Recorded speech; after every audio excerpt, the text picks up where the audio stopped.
విజయనగరం జిల్లా మెంటాడ మండలం పెదమేడపల్లి జిల్లా ఉన్నత పాఠశాలలోని 77వ స్వాతంత్ర్య దినోత్సవ వేడుకలు ఘనంగా జరిగాయి. స్కూల్ చైర్మన్ చెల్లా అప్పలనాయుడు జెండా ఆవిష్కరణ చేశారు.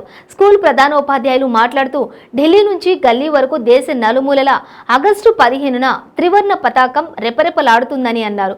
భారత జాతీయ పతాకం ఆంధ్రుడైన పింగళి వెంకయ్య రూపొందించారని అన్నారు.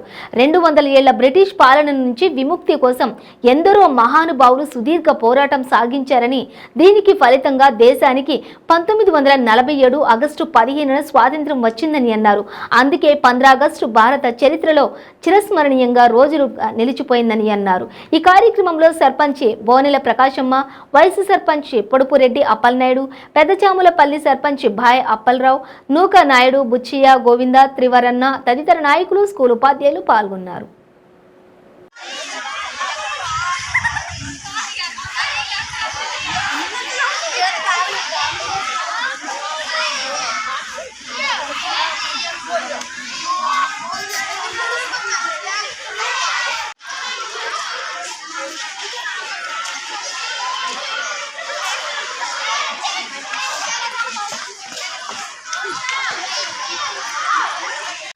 టీవీలు పడాలా అది పక్క నుంచి వెళ్ళు ఏదైనా వెళ్ళరా టీవీలు పడతాయి అక్కడ వెళ్ళి పక్క నుంచి అలా అంత సైడ్ నుంచి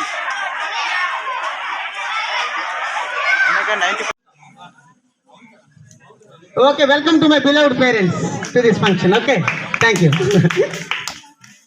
Right. మరి బదిలీపై పాచిపెంట MEO 2గా వెళ్ళినటువంటి మన గౌరవ మాజీ ప్రధానోపాధ్యాయులు శ్రీ పి సతీష్ గారు కూడా ఈ కార్యక్రమంలో మనకు జాయిన్ అవుతామని చెప్పడం జరిగింది. అతను కూడా మనం ఆహ్వానించుకుంటున్నాం. మరి కార్యక్రమం విలేకరులు పిలుస్తాను ఆల్రెడీ. విలేకరు మిత్రులు ఎప్పుడు వెల్కమ్ టు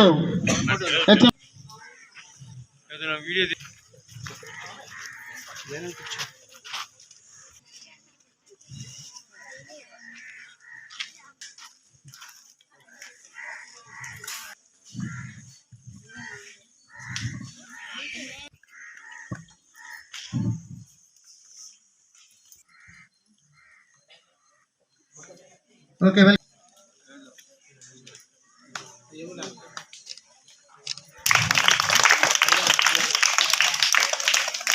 సందర్భంగా ఇంత మహోజ్వలంగా ఏర్పాటు చేసినటువంటి ఈ సభకి విచ్చేసినటువంటి మన పంచాయతీ సర్పంచ్ శ్రీ బోనెల ప్రకాశమ్మ గారికి,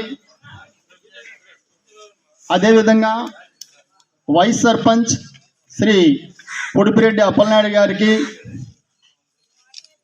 అదేవిధంగా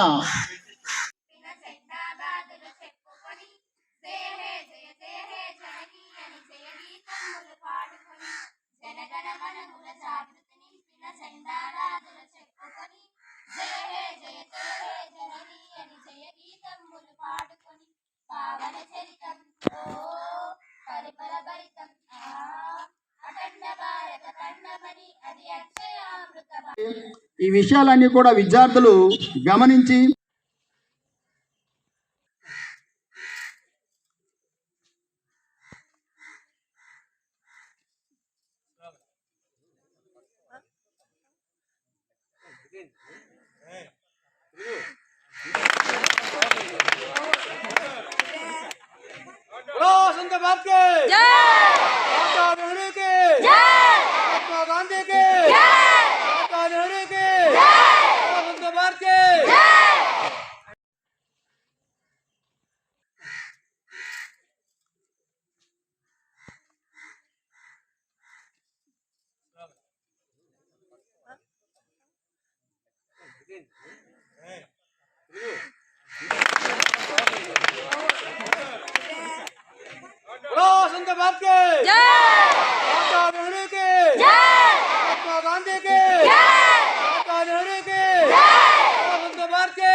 నుంచి ఏదైనా మనం తీసుకొని వెళ్ళిపోతాం, బాగానే ఉంటుంది. మనం దాని నుంచి మనం కావాల్సింది తీసుకుంటాం. కావాల్సింది తీసుకున్నప్పుడు వెంటనే ఏం చేయాలి? ఇవ్వాల్సింది కూడా ఇవ్వాలి రేపు పొద్దున్న. ఇప్పుడు అవకాశం లేదు, తర్వాత నువ్వు పెద్ద అయ్యావు. అని ఇప్పుడు అతను ఓ సక్సెస్ఫుల్ మ్యాన్గా తన జీవితాన్ని గడుపుతూ ఒక మంచి ఎంప్లాయీగా ఉంటూ మన గ్రామంలో చదువుకున్న కారణంగా ఈ పాఠశాల అభివృద్ధికి ప్రతి సంవత్సరం కూడా 20 నుంచి 25,000 రూపాయలు 10th క్లాస్ పిల్లలకి ప్రైజుల రూపంలో ఇవ్వడం జరిగింది. మన సార్ చెప్తారు వాటి వివరాలన్నీ కూడా. అదేవిధంగా మన గ్రామ పెద్దలు ఉన్నారు, చుట్టుపక్కల గ్రామ పెద్దలు ఉన్నారు. వీళ్ళందరూ కూడా ఇప్పుడు ఇక్కడ నిల్చున్న మన కూర్చున్నటువంటి పెద్దలందరూ కూడా తలకు సాయం చేసినటువంటి వ్యక్తులే. ఆ లిస్ట్ అంతా కూడా ఇప్పుడు మళ్ళీ నేను డబుల్ అయిపోతుంది చదివితే మళ్ళీ. కాబట్టి ఇందులో ఉపాధ్యాయులు, ఇక్కడ పనిచేసి వెళ్ళిపోయినటువంటి ఉపాధ్యాయులు కూడా ఈ రోజుల ఆటలు చెందిన తర్వాత మరలా ఇటువంటి పాఠశాలలు, కళాశాలలు, అంగన్వాడీల్లో మీ వంతు సాయం మీరు చేయడానికి ముందుకు రావాలి. మరి ఈరోజు ఆ లిస్ట్ కానీ చూస్తే మరొకసారి మా వాళ్ళు చెప్తారు, ఇక్కడే మనకి ఇంగిలాపల్లి వాస్తవ్యులు యామిజాల వారి కుటుంబం ఉంది. ఆ కుటుంబం వారు ప్రతి సంవత్సరం కూడా మన పాఠశాలకి ఇంచుమించుగా 20 నుంచి 25,000 రూపాయలు కేవలం పిల్లల మీద ఉండేటువంటి అభిమానం, ఈ పాఠశాలలో చదువుకున్నాను, నా వంతు సహాయం నేను చేస్తాను, ఇక్కడ తీసుకొని వెళ్ళి